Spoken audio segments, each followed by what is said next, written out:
I remember the sound of the door closing behind him more than anything else. Not the words he said. Not the look on his face.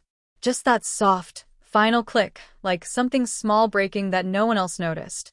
I stood there in the kitchen, barefoot on cold tile, holding a mug of coffee I'd forgotten to drink. It had gone lukewarm. Bitter. I didn't move for a long time.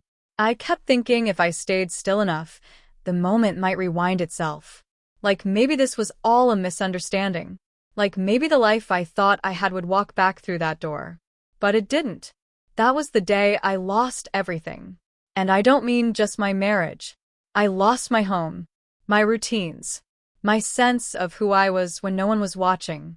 I lost the woman I thought I was, the wife, the fixer, the one who held it all together quietly while everyone else lived loudly. What I didn't know then was that losing all of that was the only way I'd ever find myself again. Before everything fell apart, my life looked ordinary in the way that felt safe. Predictable.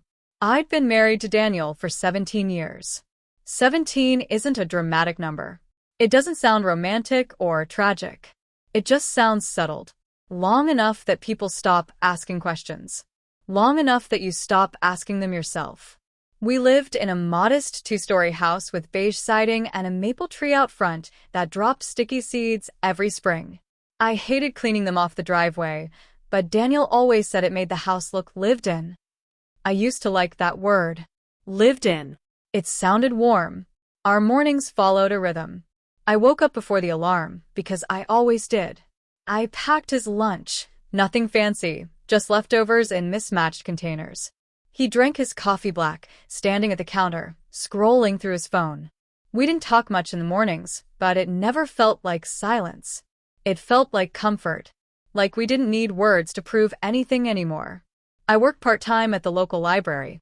It wasn't a job I ever bragged about, but I loved it. The smell of old paper. The quiet hum of people existing near each other without demanding anything. Daniel used to joke that I preferred books because they didn't interrupt me. I laughed every time, even though part of me wondered if he meant it. We didn't have children. That wasn't by design. It was just one of those things life decides for you while you're busy making other plans. For a long time, that absence felt like a bruise no one else could see. Eventually, it became something quieter. Still tender but familiar. We filled our lives with routines instead. Sunday grocery trips, shared Netflix accounts, dinner at his sister's house once a month. From the outside, we were fine. And I believed that meant we were. Daniel wasn't cruel. That's important to say. He wasn't loud or violent or obviously unfaithful. He didn't disappear for days or come home smelling like perfume. His betrayal didn't arrive with flashing lights. It crept in slowly, wearing the same face I trusted. The first change was small, almost invisible. He started working later. Not dramatically later, just enough that dinner got cold. He'd apologize, loosen his tie, kiss my cheek like always. "You know how it is," he'd say. And I did. Or at least I thought I did. Then he stopped asking about my day. That part hurt more than I expected. He used to ask out of habit. Not deep questions. Just, anything interesting? Or busy? But suddenly, those questions vanished.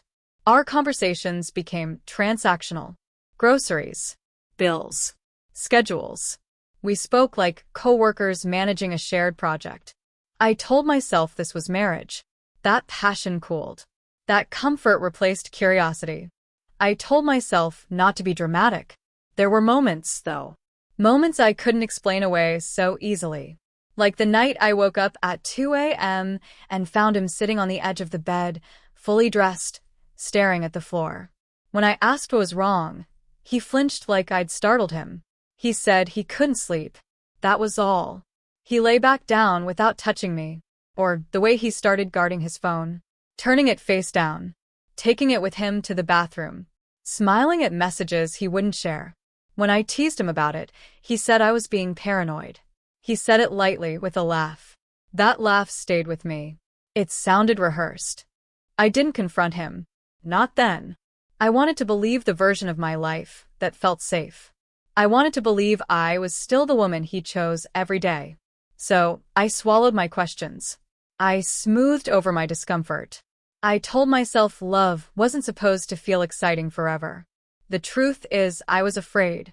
Afraid that if I asked the wrong question, I'd hear an answer I couldn't survive. The breaking point didn't come in a dramatic explosion. It came on a quiet Tuesday evening, with the smell of overcooked pasta and the sound of the clock ticking too loudly on the wall. Daniel sat across from me at the table, barely touching his food. He kept rubbing his thumb against the edge of his plate, over and over. I watched him do it until my chest felt tight. "I need to tell you something," he said. And in that moment, before he said anything else, I knew. My body knew before my mind caught up. My hands went cold. My mouth tasted like metal. The room felt smaller, like the walls had leaned in to listen. He didn't say her name right away. He talked around it, about feeling disconnected, about how things had changed, about how he hadn't meant for it to happen. When he finally said, "I'm in love with someone else," it didn't sound real. It sounded like a line from a movie I didn't like. I remember asking one question. Just one. "How long?" He hesitated. That hesitation told me everything. When he answered, I nodded. I don't know why. Maybe my body was still pretending this was a normal conversation. He said he was leaving, that he'd already found a place, that he hoped we could be civil. Civil. That word echoed in my head as he packed a bag and walked out of the house we'd built a life in. When the door closed, I stood alone in that kitchen and realized something terrifying. I didn't know who I was without him. Not yet.